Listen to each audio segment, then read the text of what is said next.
I'm Bob Olsen. I'm the CEO and founder of Northstar Group and Compass Cybersecurity.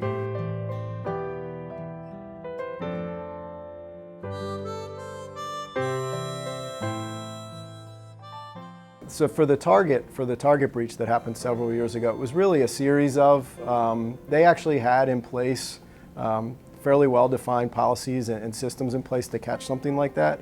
But what happened in their case was it was actually an external third-party HVAC vendor.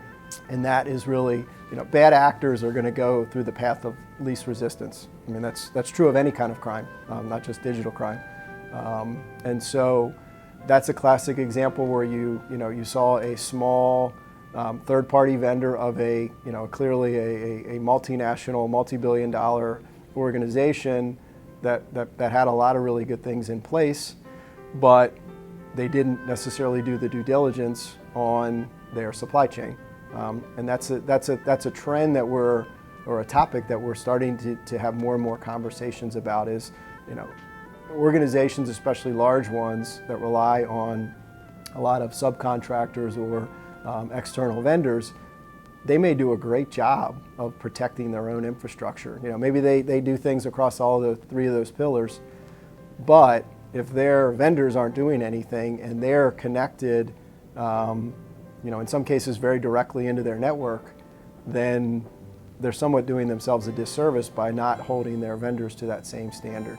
And so part of what we recommend is that you not only do due diligence on your own organization, but you also do it on your vendors. And it doesn't necessarily mean you go in and do a hands-on assessment, but there has to be some kind of a checklist or some type of due diligence that's performed. And maybe you stratify, maybe, if you're a Walmart or a Target and you have hundreds, if not thousands of vendors, you really need to then sort of look at it from a traditional kind of enterprise risk management approach and prioritize.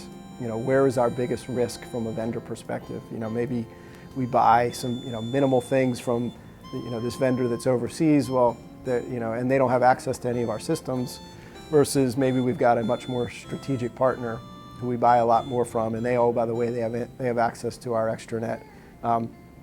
Odds are we would recommend that you would then focus your energies and have a conversation and a dialogue so that you felt comfortable. Again, if you're that large multinational company, with the vendors that you're doing business with, and not make it a nice to have, make it a hard requirement, but also be practical about it. And so it's an evolution thing. So realizing that what we find in most organizations, irregardless of industry and size, is that they've done very little historically from a data security perspective. And so really it's creating that roadmap, and that a practical roadmap that they can resource both money and time that makes sense for them. With the recent announcement about the Patriots tablets being hacked, that's an interesting. There's some things that have been done technically.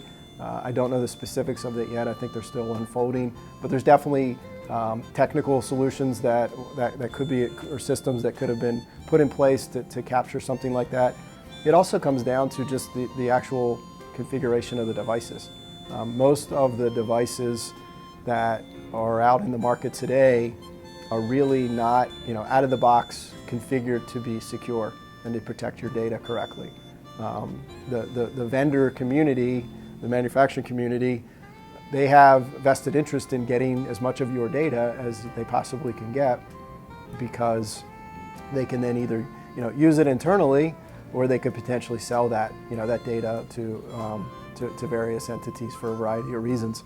And so one of the things that may or may not have happened in that case is just hardening that endpoint, hardening those tablets to make sure that it is correctly configured.